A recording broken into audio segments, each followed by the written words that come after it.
Okay, it's that time of the year where you gotta winterize your boat, man. So we're gonna do oil changes, change the oil in the lower unit, and put some oil fuel stabilizer on. And I think that should be good, right? Yep. All right, let's get to it. Master behind the camera is gonna show us how it's done. Trim up the motor first. Huh? Trim the motor all the way up. All right.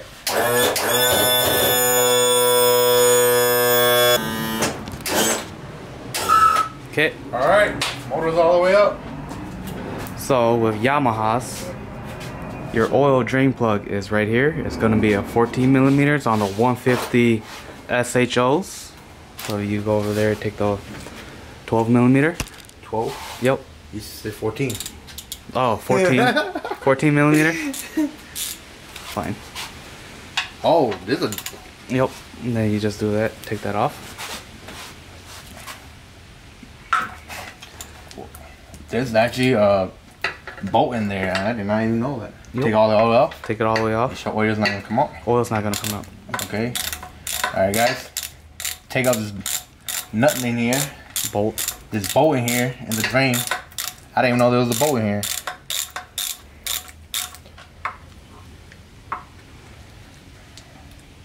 There you have it. Okay. And then grab that tube over there. So the thing about Yamaha is that on some of the motors, when you trim them all the way up, the oil goes all the way into the pan and level spot where the oil is not going to come out. And then you just grab a piece of tubing. Piece of tubing like that? 3/8 tube, I believe. And you just thread it in there or push it in there. Push it in there like that? Yep. And then you just wait. And then you take off your lower unit bolts. One here. Just leave it there? Yep, just leave it there. Uh-huh. You got two of them. One here. Lower unit bolts? And one down there. The drain bolts? Yep. Okay. So you always start with the top one. If you can't get that one off, don't even attempt that one. Yeah. Always start with that top one. Because you're not going to be able to feel it, man. You lose all that, you're pretty much effed. Oh. See? Previous mechanic did a pretty good work. He didn't tighten it all that much. Hand tighten only. Looking good. Bottom one? Yep, get the bottom one. Alright, it's moment of truth. What I need to use, the Yamaha Yes warranty.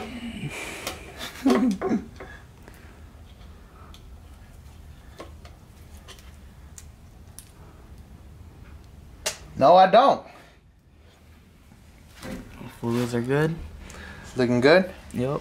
Yeah, you want a like a clean oil, looking oil, like the way it went in, it should come out looking like that, right? Yep. If it don't look like that, if it's milky or something, you gotta go get that checked.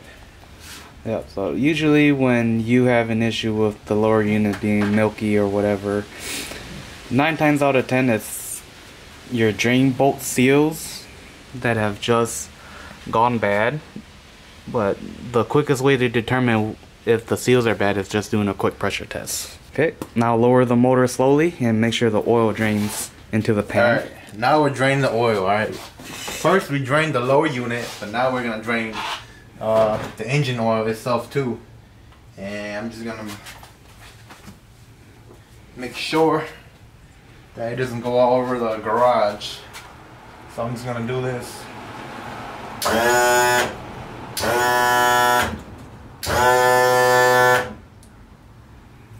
Like that, good? Yep, you could just let it all the way down. Okay. Watch your gear loop down there, where the cone is. Make sure that doesn't drip on the floor. Oh, shit.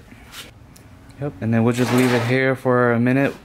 Let the gear lube and everything drain out. Then we'll go all the way down and let the engine oil drain all the way out. Engine oil is supposed to be that dark? Yeah, it's just like your cars when they're used. Put it in bad. Alright, we're gonna check for the fuel. See how much. Turn it on. Yep, it'll turn on like that. Fuel gauge is on the other side. Fuel gauge is on. About quarter tank left. About a quarter tank left. Yep. So, how much fuel is it? Quarter tank left. Quarter tank left. So that's about what, like So 1 ounce of stabilizer treats 10 gallons. So a quarter of that is probably about. Should be good then. Yeah, about just put in an ounce and a half will cover everything. Put it straight in here, guys.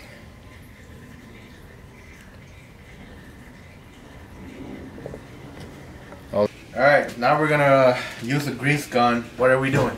So the purpose of the grease gun and why we're greasing the motor is that we're pushing out all or any residual water, and we're also lubricating moving parts from the outboard. So on Yamahas, there's a few grease Zerks, and they like to have a lot of them.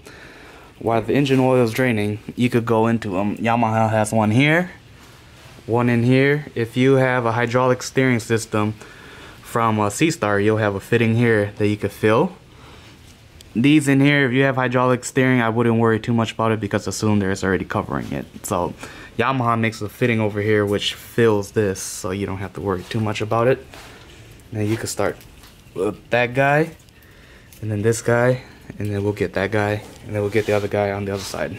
So you just wanna, this one right here? Yep. Just plug this in? Yep. Just plug it in like that, it should fit right over, or? Yep, you should hear it click and you put it in. Okay.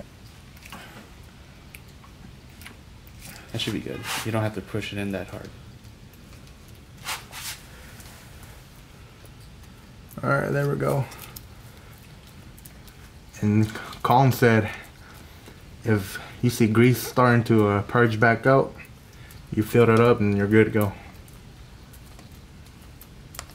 Okay, we're good. Now what, just pull it out? Yep, just pull it out. You can see the old grease. Hard to see, but you can see the old grease popping out there, so you're good. Oh yeah? Yep. And then you can start with that guy. This one? Yep.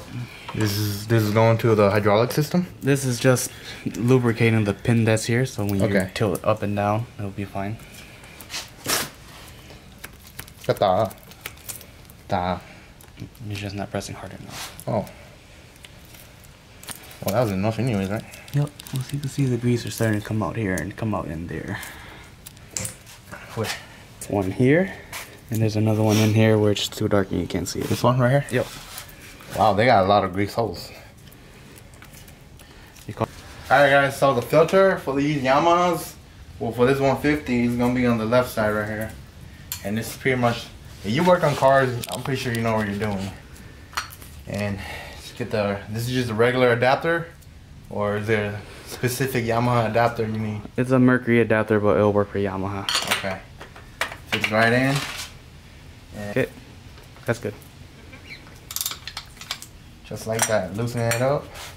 When you're tightening everything, you don't want them tightened to the moon and back. You just exactly. Because when you go and take it off, you know you're gonna regret it later. All right. How come on some videos I see that people take off this whole cowl right here? What's the big deal with those? Because on some Yamahas, the oil drain plug, some of them are hidden behind the panels, so you have to take the panel off to get to the oil drain bolt. Okay. Otherwise, you could buy a extractor kit and you can extract the oil through the dipstick hole. Oh, those must have been the older versions, huh? It varies. If you got a new 250 or 200 to 225 or 250 SHOs, they will drain out that way. Okay. Should we grease? Yep. I'll take a little bit of oil down there. Doesn't matter. Just lube up the O-ring and then just tighten it in there. Lube up the O-ring, man. Car or boat, same technique. Oh, I was lucky enough to get a drain plug out there, man.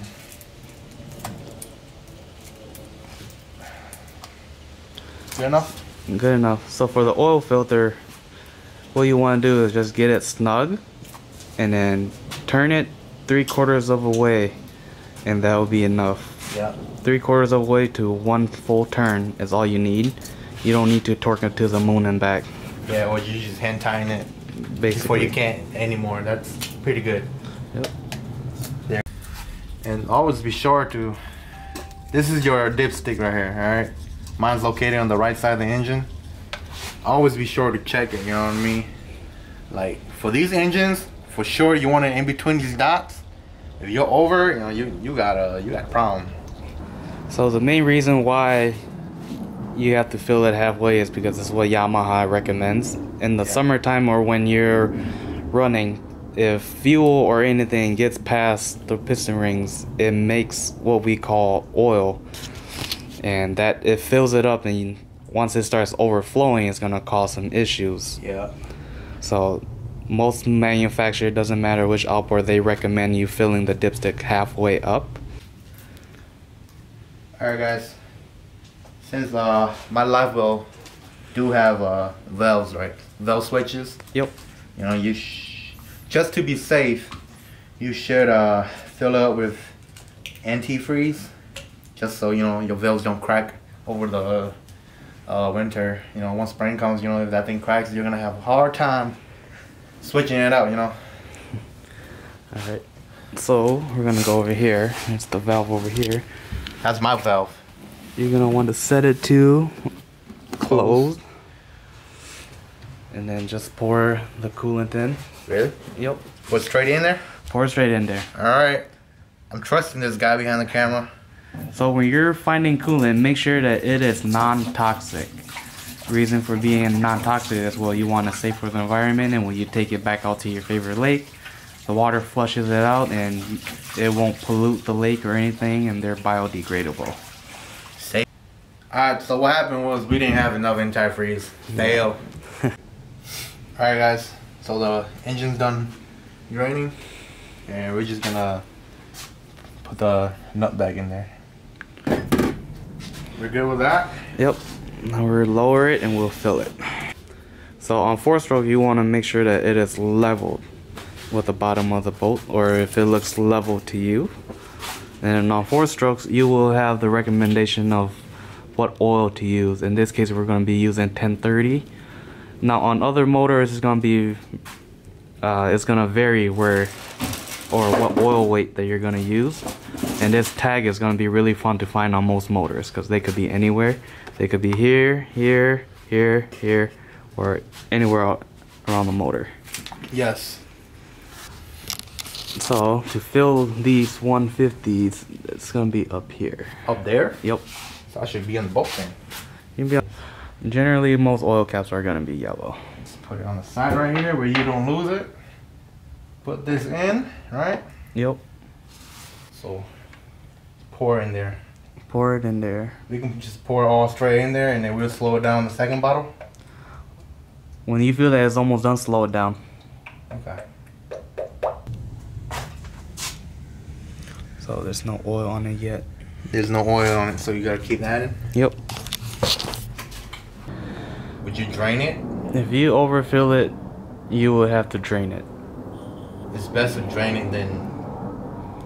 It's best to drain it rather than running oil that's been overfilled, because you can cause oil leaks or engine internals can explode if there's too much oil and they're caused by the oil pressure. Yes, you heard calm. Check it. Right in between. What do you think? Right there is perfect. Yeah. That's where you want to be. Right in between the holes, that's where you want it. Went and got a pump because my old one didn't have the freaking metric adapter, so I had to go get that, and we're just gonna fill the low unit gear with mercury gear lube.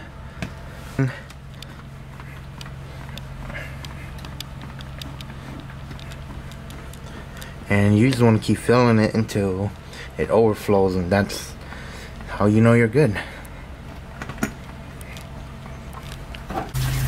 Yeah, didn't want to take my boat out, so this is how I'm gonna drain the antifreeze. Grab my big old ice fish sled and let it drain. It works. And that's pretty much it, you know. Got the boat all nice and vacuumed, cleaned up, you know, spray down. Ooh, look how shiny it is now. But yeah, I'll see you guys next year.